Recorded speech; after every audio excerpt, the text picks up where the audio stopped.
Oke, selamat datang. Kali ini kita akan membongkar salah satu buku paling kontroversial, sekaligus paling penting, yang pernah ditulis, 48 Hukum Kekuasaan.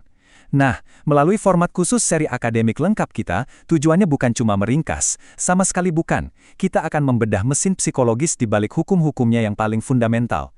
Kita akan menyelam ke setiap nuansa, setiap detail, dari taktik di ruang rapat sampai ke filosofi inti tentang sifat dasar manusia. Mari kita mulai. Inilah peta jalan kita untuk penyelaman kali ini. Kita akan mulai dari fondasi taktis ya, yaitu hukum tentang diam dan bertindak. Dari situ, kita akan naik level ke hukum puncak yang jauh lebih filosofis, yaitu soal identitas. Nah, setelah itu, kita akan bedah prinsip-prinsip interaksi dan realitas yang jadi dasar dari semuanya. Ini adalah sebuah perjalanan, dari sekedar apa yang harus dilakukan, menuju pemahaman yang mendalam tentang mengapa itu semua berhasil. Kenapa sih buku 48 Hukum Kekuasaan ini begitu provokatif? Karena buku ini nggak pakai basa-basi untuk nunjukin kebenaran yang nggak nyaman tentang sifat manusia. Buku ini memaksa kita untuk melihat bahwa kekuasaan itu, ya, sebuah permainan yang terus-menerus dimainkan di sekitar kita. Suka atau tidak suka, sadar atau tidak sadar. Tujuan kita di sini bukan untuk membenarkan manipulasi ya, tapi untuk memahami aturan mainnya. Karena hanya dengan memahami aturan, kita bisa menavigasi dunia ini dengan efektif, dan yang lebih penting, melindungi diri dari mereka yang mungkin pakai hukum-hukum ini untuk melawan kita. Baik, mari kita mulai membangun fondasi kita dengan dua hukum yang paling mendasar, Hukum 3 dan Hukum 9. Anggap aja ini langkah pertama yang paling esensial. Yang satu tentang mengendalikan apa yang keluar dari mulut Anda, dan yang satunya lagi tentang apa yang Anda lakukan dengan tangan Anda. Dua-duanya ini adalah pilar dari penampilan kekuasaan yang efektif. Konsep inti dari Hukum 3 ini rasanya bertentangan banget ya dengan intuisi kita di dunia yang super bising ini. Robert Greene menjelaskan bahwa keheningan itu menciptakan sebuah kekosongan. Dan pikiran manusia itu secara naluriah benci banget sama yang namanya kekosongan. Jadi orang lain akan secara otomatis mengisinya dengan asumsi dan proyeksi mereka sendiri.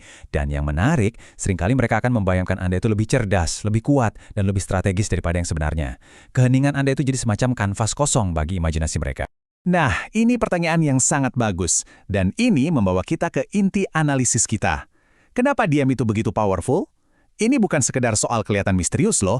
Ada mekanisme kognitif dan emosional yang sangat spesifik yang lagi bekerja di sini. Oke, mari kita bedah ini seolah-olah kita lagi melihatnya di bawah mikroskop, lapis demi lapis.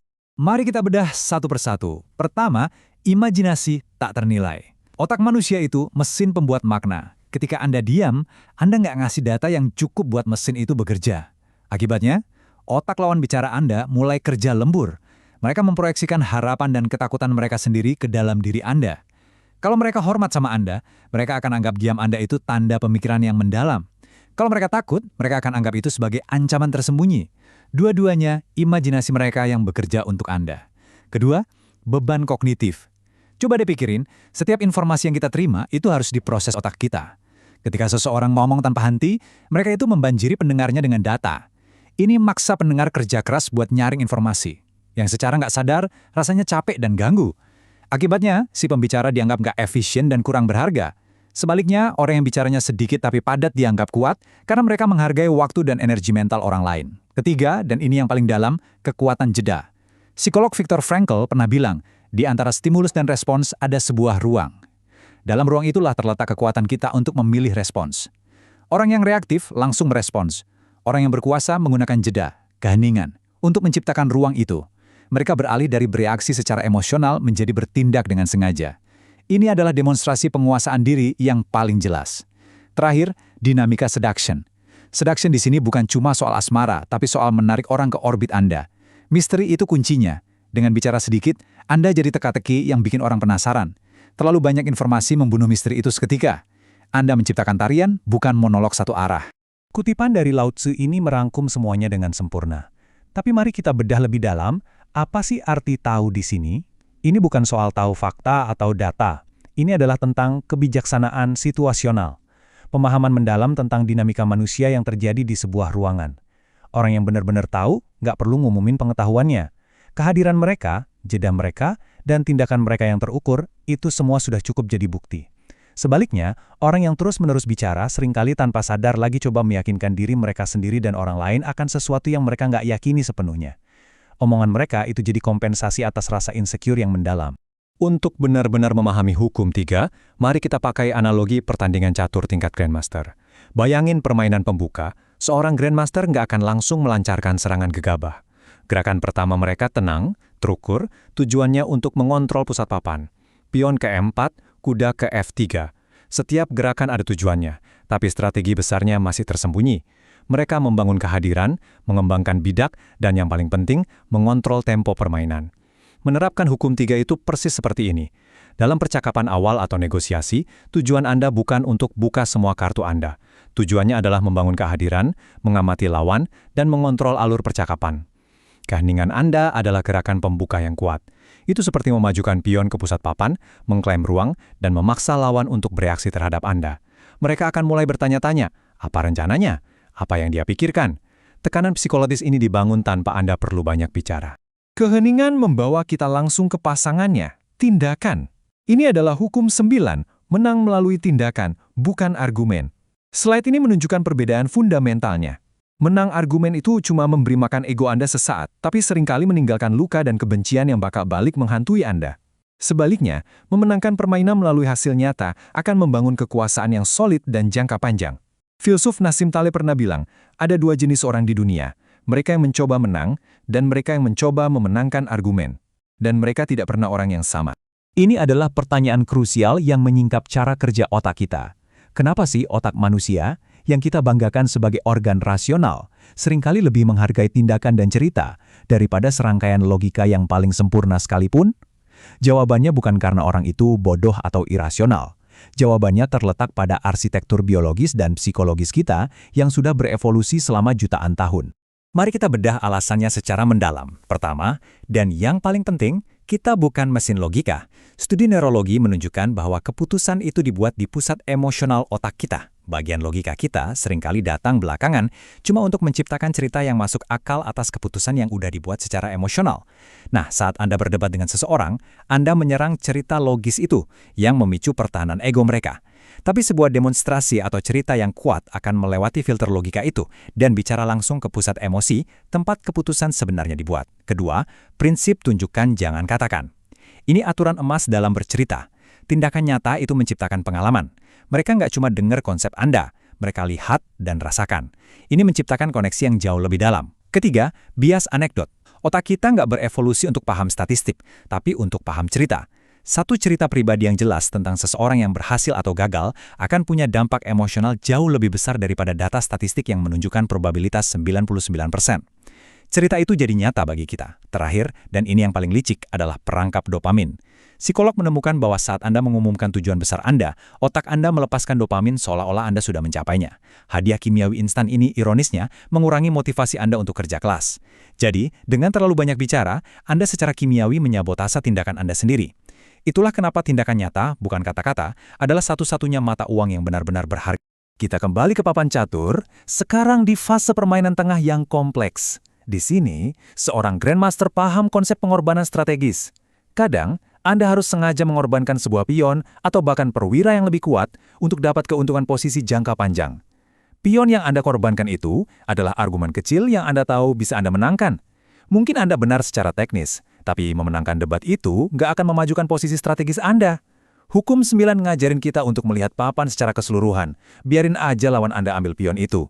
Biarin mereka merasa menang dalam perdebatan kecil. Sementara itu, Anda fokus pada gerakan besar yang solid, tindakan nyata yang mengamankan kontrol Anda atas pusat papan, membuka jalur serangan, dan meningkatkan posisi Anda.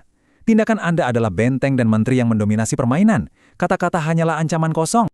Setelah membangun fondasi dengan keheningan dan tindakan, kini kita naik ke tingkat yang lebih tinggi, ke hukum puncak yang sifatnya filosofis. Hukum 25, ciptakan kembali diri Anda. Ini adalah kunci fleksibilitas, adaptasi, dan permainan kekuasaan tingkat lanjut. Ini bukan lagi tentang satu gerakan, tapi tentang kemampuan mengubah seluruh gaya permainan Anda. Seperti kata Shakespeare, seluruh dunia adalah panggung dan semua pria dan wanita hanyalah pemain. Kebanyakan orang percaya mereka terjebak dalam satu peran yang diberikan masyarakat sebagai si baik hati, si pemberontak, atau si intelektual. Hukum 25 menolak gagasan ini. Ia mengajarkan bahwa kita adalah aktor yang bisa memilih dan membentuk peran kita. Identitas bukanlah sesuatu yang tetap dan diukir di batu, melainkan sebuah karya seni yang bisa kita pahat dan ciptakan kembali secara sadar untuk mencapai tujuan kita. Ini pertanyaan inti yang sangat penting. Gimana caranya kita bisa fleksibel dengan identitas kita tanpa kehilangan jati diri atau tanpa merasa seperti penipu yang nggak otentik? Untuk menjawabnya, kita harus beralih dari psikologi murni ke filsafat. Jawabannya terletak pada pemahaman bahwa gagasan tentang satu diri yang otentik itu sendiri mungkin sebuah ilusi. Mari kita selami filosofi ini. Pertama, gagasan bahwa tidak ada Anda yang inti. Coba pikirkan, Anda yang bicara dengan orang tua Anda itu beda dengan Anda yang lagi sama teman-teman Anda kan? Yang juga beda lagi dengan Anda waktu wawancara kerja. Kita secara alami memainkan banyak peran. Kekuatan datang dari menyadari ini dan melakukannya secara sadar. Anda bukan satu entitas, melainkan kumpulan peran yang dinamis. Kedua, ini sejalan dengan filsafat Timur, terutama Buddhisme, tentang kelekatan sebagai penderitaan. Buddha mengajarkan bahwa penderitaan muncul dari kelekatan kita pada hal-hal yang tidak permanen, termasuk gagasan kaku tentang siapa saya. Dengan melepaskan kelekatan pada satu identitas, kita jadi lebih bebas dan adaptif. Ketiga, konsep Zen tentang pikiran pemula. Seorang ahli berpikir dia tahu segalanya, jadi dia tertutup dari kemungkinan baru. Seorang pemula selalu terbuka dan ingin tahu. Dengan terus-menerus menciptakan kembali diri sendiri, Anda mempertahankan pikiran pemula ini. Terakhir, analogi sangkar yang tidak terkunci. Kita semua lahir dan dibesarkan dalam sangkar norma sosial dan ekspektasi. Kebanyakan orang hidup tanpa sadar bahwa pintu sangkar itu sebenarnya nggak terkunci. Menciptakan kembali diri sendiri adalah tindakan sadar untuk berdiri, berjalan ke pintu itu, dan mendorongnya hingga terbuka. Kutipan dari Otto von Bismarck ini adalah ilustrasi sempurna dari aplikasi praktisnya. Ini bukan soal menjadi tidak tulus atau punya kepribadian ganda. Ini tentang efektivitas strategis. Bismarck, salah satu courtier paling ahli dalam sejarah, paham bahwa untuk berinteraksi secara efektif dengan berbagai macam manusia, Anda harus mampu mencerminkan dan bahkan melampaui energi mereka. Dengan orang terhormat, dia lebih terhormat. Dengan bajak laut, politisi yang licik dan kejam, dia lebih licik dan kejam. Dia menjadi cermin yang bisa menawan atau mengintimidasi, membuatnya sangat sulit diprediksi dan sangat kuat. Kita sekarang tiba di permainan akhir dari analogi charter kita. Di level tertinggi, penguasaan itu bukan tentang punya satu gaya yang kaku. Saya pemain agresif atau saya pemain defensif. Penguasaan tertinggi adalah fleksibilitas posisi. Seorang Grandmaster sejati seperti Magnus Carlsen nggak punya gaya yang tetap. Dia bisa bermain menyerang, bertahan, posisional, atau taktis, tergantung apa yang dibutuhkan situasi di papan. Dia menjadi tak berbentuk, cair, dan tidak bisa diprediksi. Inilah esensi dari hukum 25.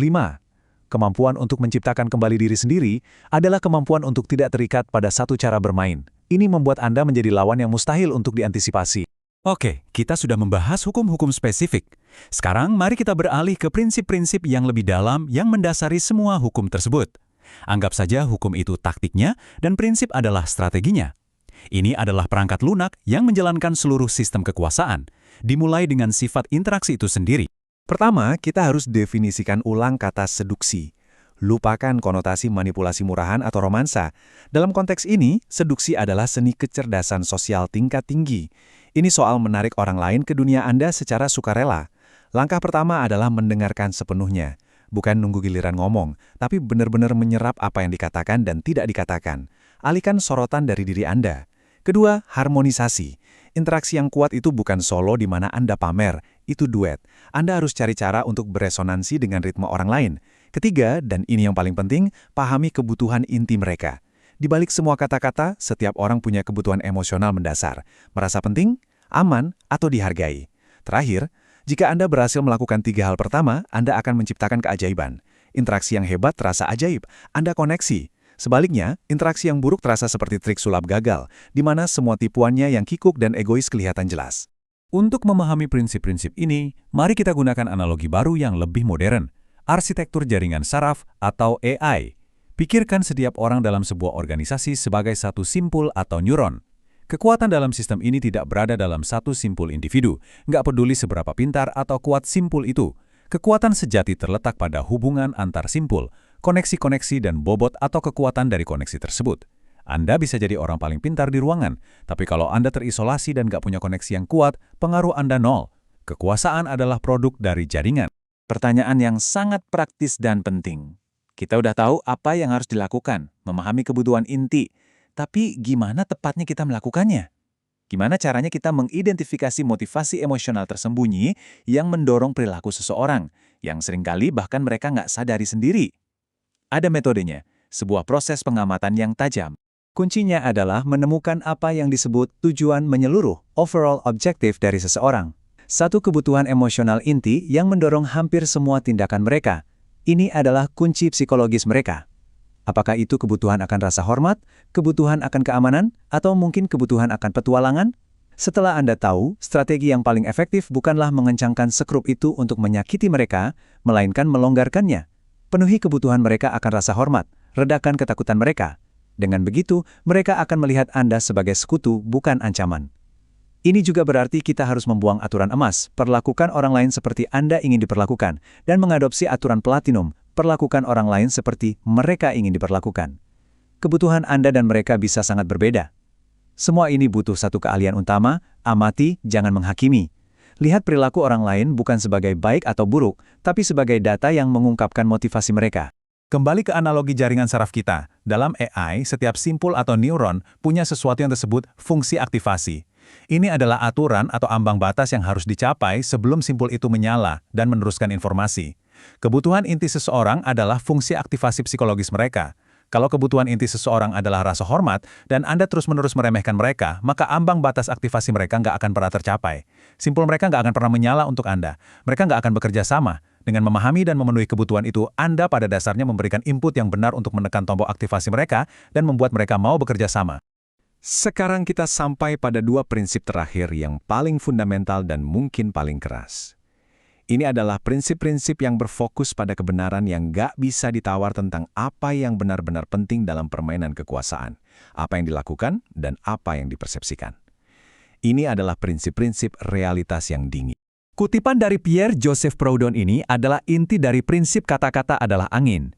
Ini adalah pengingat yang brutal bahwa janji itu murah, niat baik tidak relevan, dan omongan gak ada artinya tanpa tindakan nyata. Di dunia kekuasaan, Anda harus selalu menilai orang dan diri Anda sendiri hanya dari tindakan mereka, bukan dari janji muluk atau penjelasan indah mereka.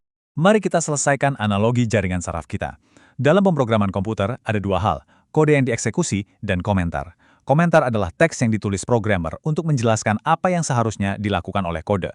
Nah, kata-kata orang, janji mereka, penjelasan mereka, itu semua adalah komentar. Mereka bisa terdengar bagus, bisa menjelaskan niat baik, tapi sama sekali nggak memengaruhi hasil akhir program. Tindakan orang adalah kode yang sebenarnya dieksekusi. Hanya kode itu yang mengubah cara sistem bekerja dan menghasilkan output. Jangan pernah tertipu oleh komentar yang indah. Selalu baca dan analisis kode yang dieksekusi. Dan ini membawa kita pada prinsip realitas terakhir dan yang paling penting.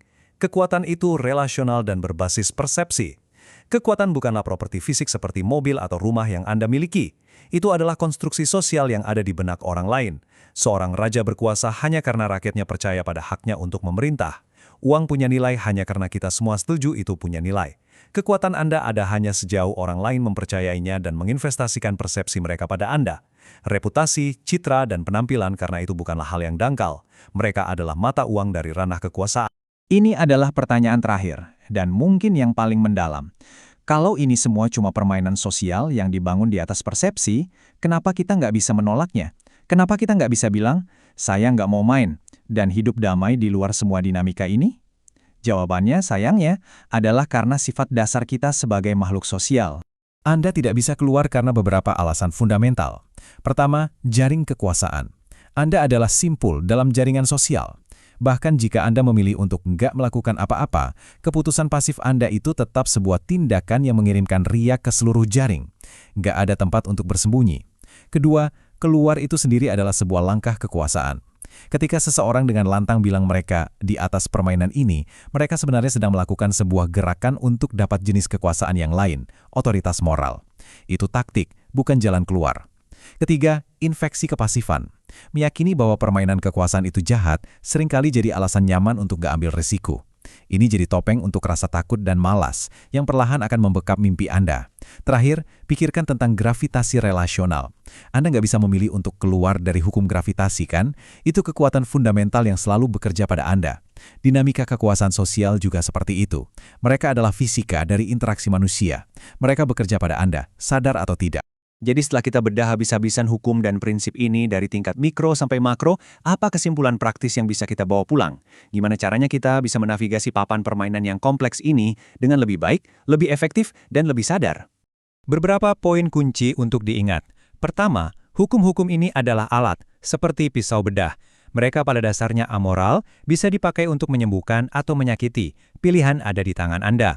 Kedua, seperti yang baru kita bahas, Anda nggak bisa nggak ikut serta. Memilih untuk tidak bermain adalah sebuah gerakan dalam permainan itu sendiri. Ketiga, daripada membenci kenyataan permainan ini, lebih produktif untuk belajar cara memainkannya dengan baik. Keempat, kekuatan terbesar yang sesungguhnya bukanlah manipulasi, melainkan intuisi dan empati, kemampuan untuk benar-benar memahami kebutuhan emosional orang lain. Dan terakhir, dan ini mungkin yang paling penting, kuasai emosi Anda sendiri. Jangan biarkan kemarahan, kesombongan, atau rasa insecure Anda memainkan Anda seperti pion di papan catur orang lain.